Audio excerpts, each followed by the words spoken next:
En 1990, un joven de nombre Seiichi Ishii se unió a Sega, trabajando en diversos prototipos de juegos utilizando el software de producción 3D-CG.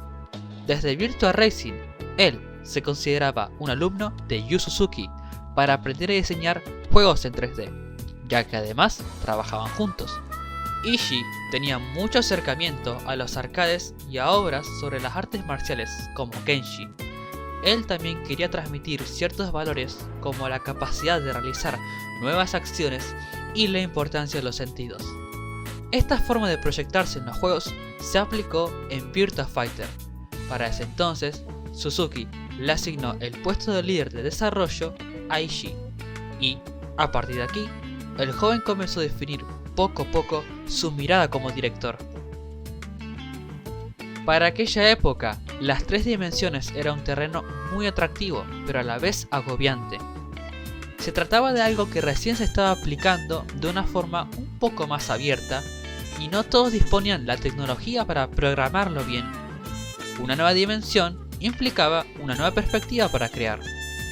Inevitablemente se empieza con prueba y error, pero como siempre, hasta que alguien no salte al otro lado, los demás tampoco se atreverán.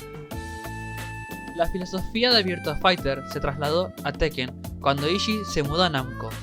No por nada hay muchas similitudes en ambas obras. En lo que más se diferencia es que Tekken, en vez de tener Ring Out, tenía escenarios sin límite de espacio. Luego de que Ishii abandone Namco, fundó Dream Factory, y curiosamente acá sí que implementó la idea de un ring en la duología de Tobal. Y con todo esto llegamos a Ehrgeiz. ¿Por qué elegí Ehrgeiz? Bueno, no puedo dejar de pensar en una cosa. Aun con lo irregular que pueda parecer este juego, es un caso muy interesante en la historia de los juegos de lucha, o en los juegos en general. Verán, lo veo como metido en un sándwich extraño entre dos polos opuestos. Por un lado, vino influenciado de títulos con un enfoque más coherente sobre las artes marciales y el contacto físico, como Tekken y Virtua Fighter. Esto demostrado en los personajes. Y en el otro extremo, fue eclipsado un año después por un juego de Capcom mucho más arcade llamado Power Stone. Este juego se apropió de la fórmula de Ehrgeiz y se convirtió en un referente para muchísimos juegos de la siguiente generación. Esto demostrado en los escenarios y su forma de evitarlos.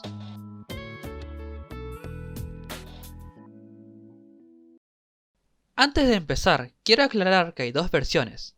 La versión de arcade que salió primero y luego el port a PlayStation que incluye más personajes de Final Fantasy VII y 2 originales que vienen del modo Quest. Aun con algunas diferencias estéticas, las funciones del juego son las mismas.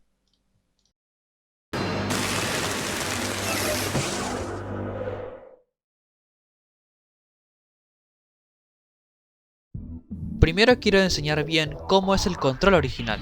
El arcade tiene 4 botones: golpe alto, golpe bajo, especial y guardia. Y lo importante, hay 2 tipos de movimiento: movimiento libre, que nos permite correr, y movimiento en guardia, que nos permite enfocar al oponente. Digo que es importante porque estas 2 formas de moverse cambian por completo el estilo de pelea en tiempo real. Habrán notado que no hay botón de saltar. Bueno, para saltar se presiona guardia más especial. Si se combina golpes alto y bajo, se genera el ataque medio. El ataque medio funciona como un launcher.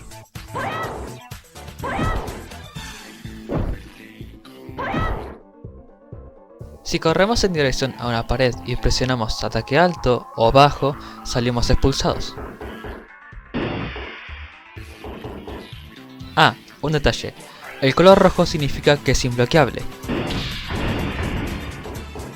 Para esquivar, se presiona muy ligeramente una dirección y guardia. En el aire, solo requiere presionar guardia. El juego tiene su propio parry, llamado interrupción. Para ello, hay que recibir un golpe estando en guardia y rápidamente presionar especial.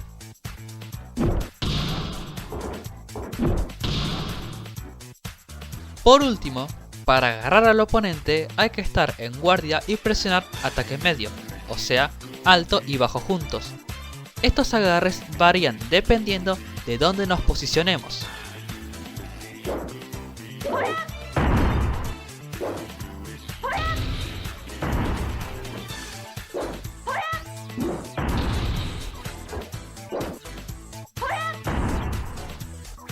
Además, los agarres también se pueden combinar con los ataques altos y bajos para luego aturdirlos.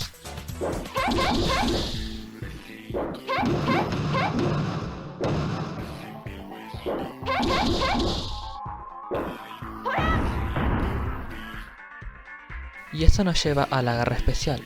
Se realiza el mismo comando anterior, pero presionando ligeramente la dirección al mismo tiempo.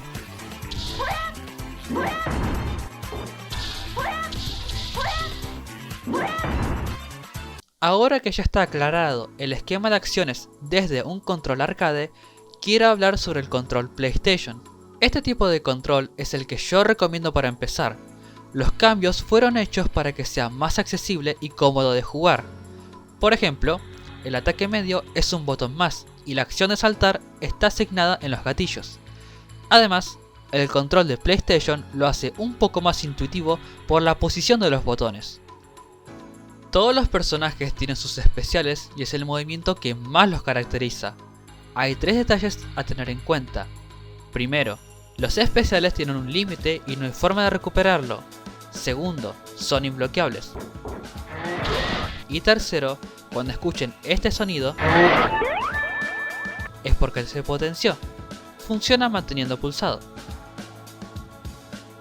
Recordemos que este es un juego con enfoque en la verticalidad, por lo que también está la guardia baja si lo mantenemos pulsado.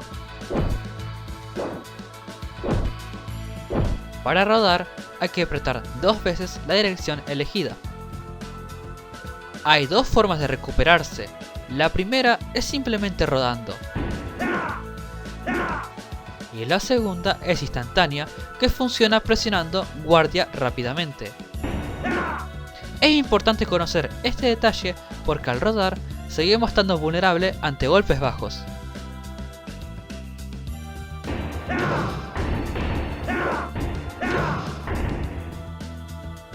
Para practicar todo lo dicho anteriormente, tengo que decir que Ehrgeiz cuenta con un muñeco de pruebas bastante bueno, permitiendo elegir cada acción específica y hasta poder invertir el puesto de los jugadores. El modo arcade consta de 9 peleas y no son aleatorias. Este es el orden: Innova, Gohan, Yo, Yoko, Lee, Dosa, Han, Sasuke y Django. Desgraciadamente, Ehrgeiz no tiene ninguna lista de movimiento dentro del juego. Si bien para ello se hizo una revista oficial completa, yo personalmente recomiendo el canal Casual Combos, que se tomó la molestia de enseñar todos los movimientos de todos los personajes. En la descripción dejaré la lista de reproducción. Y bueno, esto es prácticamente Ehrgeiz, probablemente el título más ambicioso y particular de Seiichi Ishii. De hecho, el propio título significa ambición en alemán. Sé que es un juego que da la impresión de ser irregular o inconsistente. Sé que obtuvo más atención por el truco de marketing de parte de Squaresoft por incluir personajes de Final Fantasy VII que por el juego en sí.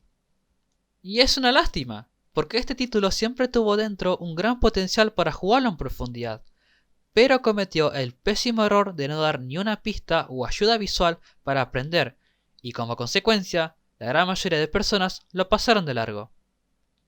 La única vez que el juego se tomó la molestia de enseñar es en una demo del arcade original. Pero bueno, con todos estos líos yo igualmente recomiendo darle aunque sea una oportunidad de probar y entender. No se pierde nada al intentarlo.